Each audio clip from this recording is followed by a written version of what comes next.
going to be talking about some of the specific work camping jobs that I've held over the years.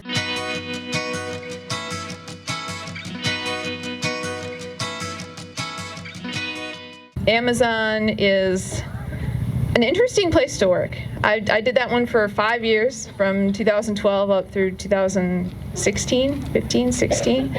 And it's kind of interesting going in there and seeing how a big company like that works. Amazon.com, the online retailer, hires work campers during their busy season, which is, during the holidays, right? And they bring in RVers to their sites to help work in their warehouses and get packages and gifts ready to send out. And hiring for this has started already. Like January, they've already started now hiring for the 2019 holiday season. And you can also just do a search for Amazon Camper Force, which is the name of the program online, and find them that way. And I guarantee you they are already looking for people. And it is warehouse work, which means it is pretty physical, hard work. You're going to be on your feet for this job. It's 10-hour days until overtime starts, which is usually right in or around Thanksgiving. And then after that, they might even ask for more. As a work camper, you are not required to work more than 50 hours a week, but you can choose to work up to 60 hours a week if you want to. But it is pretty physical, hard work. You will need a good pair of shoes. You will be on your feet on concrete for most of that time. It's 10-hour days, 4 days a week shifts starting out, and they might move you to 5 days a week, and that's how they get 50 hours. The pay, last I checked at the start of last season, varied from $10.75 an hour to $11.50 hour base pay.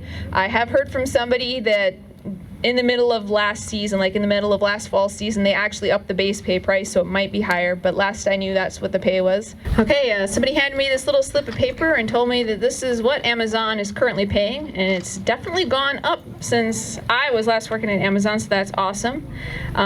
Again, it does vary from site to site, so I make no guarantees that this is what all the sites are paying, but $15 an hour is the base pay, $15.60 is the base for nights, and you get an extra $1 per hour for completing the season. So that means if you make it through the season for Amazon, generally starts September, October, people start showing up for the work camping, and the last day is December 23rd, so you do get out before Christmas. And if you make it through the entire 2-3 months that you work, you get an extra $1 for every hour that you worked, which ends up being like an extra paycheck, like 1 extra week's worth of paycheck. So there we go, some new information. If you're working the night shift, as most Amazon facilities have a day shift and a night shift, you make $1 an hour extra more. If you're working weekends, like both weekend days, you might get an extra pay for that depending on which site you're at. And I guess I should talk about the sites. The 2 sites for Amazon that have been going on year after year after year are in Campbellsville, Kentucky, and Murfreesboro, Tennessee.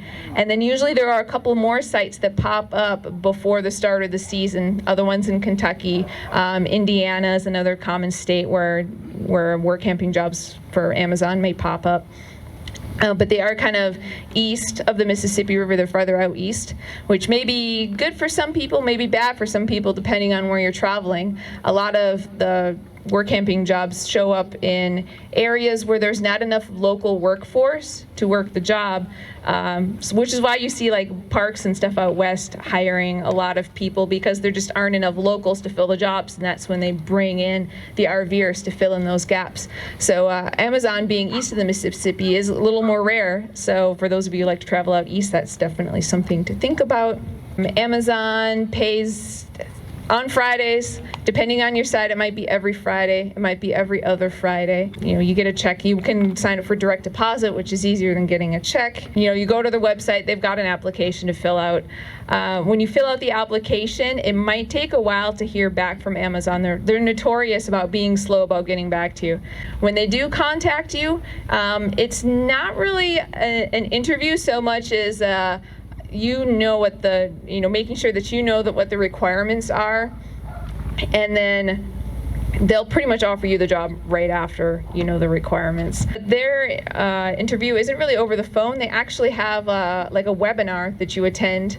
It's like a 1-hour webinar, and there are different times to sign up. And once you're in, they'll kind of contact you, and they'll give you options for different. They run it like every week all summer long, so you can find one of those to attend, and they'll give you all the details there.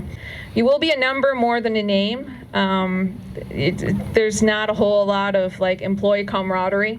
In fact, you'll be working on your own most of the time. Like, you come in and the warehouse is so big that even though there are a lot of other people there, a lot of other work campers there, you won't really have much contact with each other while you're on the job. Like, they'll assign you to either inbound or outbound. Inbound being products coming into the warehouse, outbound being products going out of the warehouse. You might be placing things on shelves or pulling customer orders out of shelves. You might be in the packaging department, loading up gifts into boxes and putting labels on them. You might be working in receiving, taking things off of the trucks, new products coming in off the trucks, or in shipping, putting the packages that are done on the trucks and putting it out. But you will get breaks and a lunch, which is good because you're going to need it after standing that many hours. It's like a half hour. Yeah, it's a half hour for lunch. You get 2 15-minute breaks during your 10-hour shift. The 15-minute breaks are paid, the lunch is not. And I get people asking me all the time, like, will I have enough time to run back to my rig during lunch? And the answer is not really, because that half-hour lunch is from the time you punch out at your station to the time you punch back in. So you don't actually get a full half hour. Like, you still got to walk and get your lunch and then walk back in. So I definitely do not recommend trying to leave unless it's like an emergency, leaving during your shift. Pretty tight security. So you can't bring your phones on, you can't bring any sort of recording devices on, you can't bring your music on, which always made me sad, because if you're going to be working long hours doing very repetitive things, it's kind of boring not being able to listen to music, but that's the way it is. Like the metal detectors, like things you have to walk through when you're coming on and off the floor. So if you have any sort of like a metal, body part sort of stuff, you'll probably want to get like a card or something so you can get through those without having to be stopped every single time. Yes, they do require a drug test if that's something that you need to think about. Overall, I enjoyed my experience there well enough. Next up, I'm going to be talking about national parks. This is another pretty common work camping gig. You can work like as a camp host at a national park, which is usually a non-paid, but what I always did was work for a concessionaire inside the park, because that's how you actually earn a wage doing this. I've worked at 3 different national parks during my time on the road, and they share a lot of things in common, so I kind of lump them all together here. Some national parks will require you to have a self-contained rig, and some won't. I used to, when I was doing the work camping, I did it in a casita, but I never used the shower in my casita, so I always just made sure that the places that I applied to had a shower there on site for me to use. Most national parks that hire work campers are found out west, because again, that's where there isn't enough locals to be able to fulfill the job. And most of these are over the summer, so I would work Amazon in the fall, and then I would do the national park jobs in the summer.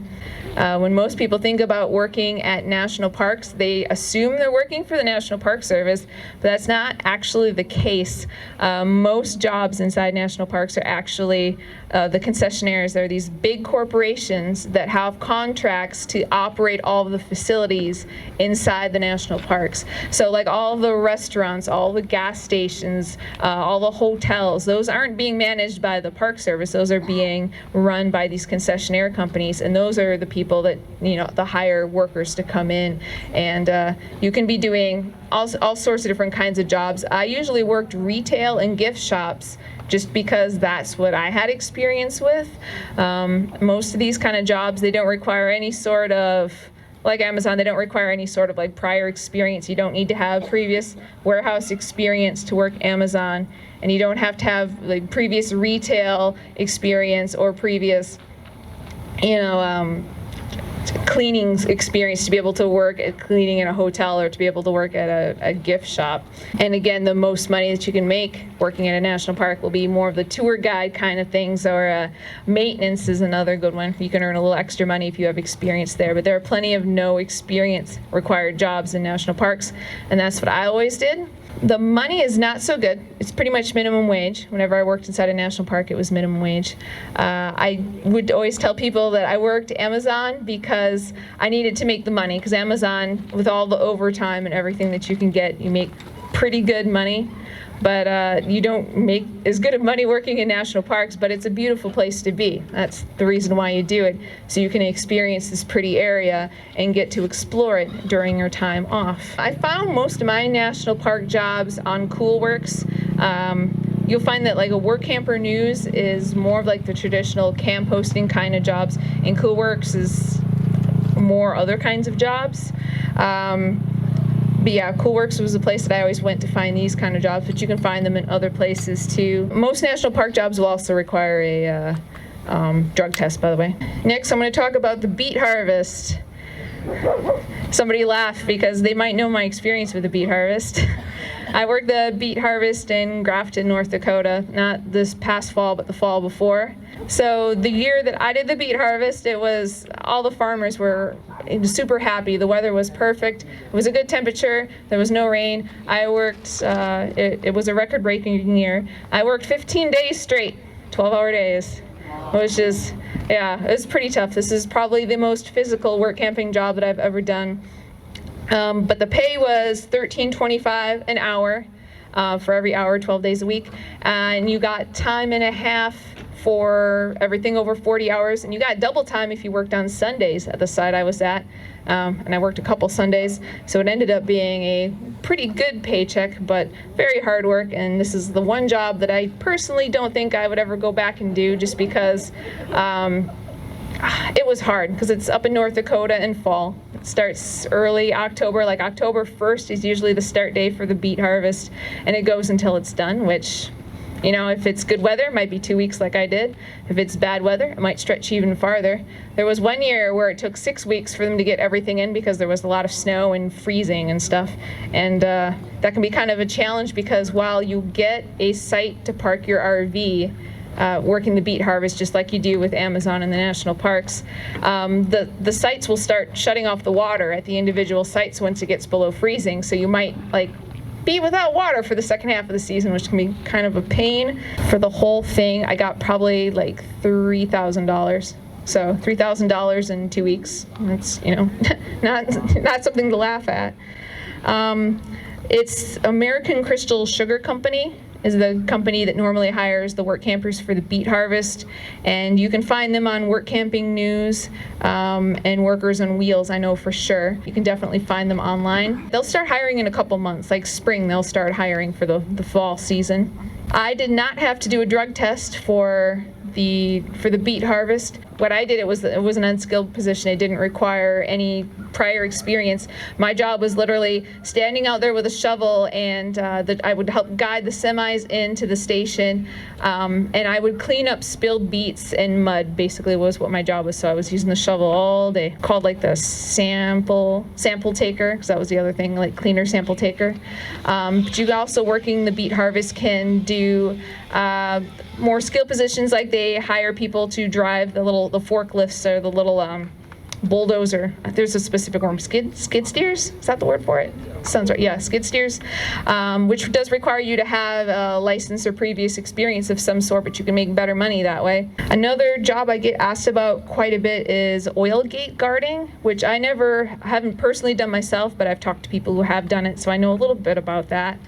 Oil gate guarding happens, usually you find that job, Texas is the big one right now. I mean, it depends on where they're finding oil in the fields, and most of those jobs are found in Texas right now. Normally, oil gate guarding jobs want a couple, because what your job is, you are literally parking your van or rig or RV at at an oil gate where people are coming and going, and you're checking to make sure that the people coming onto the site are actually supposed to be there, and to keep everyone who's not supposed to be in there out of the way. So it's a 24-hour job in most cases. So a couple works it. So if you're a couple, you can also partner with somebody if you want to do it that way. If you're not a couple and you have a good friend that you can get along with for a while, you can kind of partner to cover a gate. But somebody always needs to be on duty for the 24 hours that the gate is open. So most places don't require you to work, like to split it exactly 12 hours. You kind of get to decide for yourself who works what hours. You kind of just divide it up amongst you however you want to. Just that somebody is always up and awake and watching that gate. It doesn't pay per hour, it pays per day, and it's $125 to $175 per couple per day usually. If it's a really busy gate, you might get paid more than that. And if it's not a busy gate, it might be a little less, but that's usually where it starts, at about $125 per day per couple. For oil gate guarding, you do need to be self-contained because basically your rig is going to be parked out in a field somewhere. There's not going to be any hookups, and they provide you with like a generator and gas for your electric, and they'll have somebody come out and empty your tanks and bring water in for you during the time that you're there. And you might be at one particular gate. It really depends on how long the gate's running and what hours the company's working. You might be in one spot for just a couple days and then move on to the next spot. You might be at one particular gate for months at a time. What it is you arrange with the company ahead of time how long you're willing to work, and they'll just move you between sites until your contract ends. You do need a private security license for Texas at least, for working oil gates.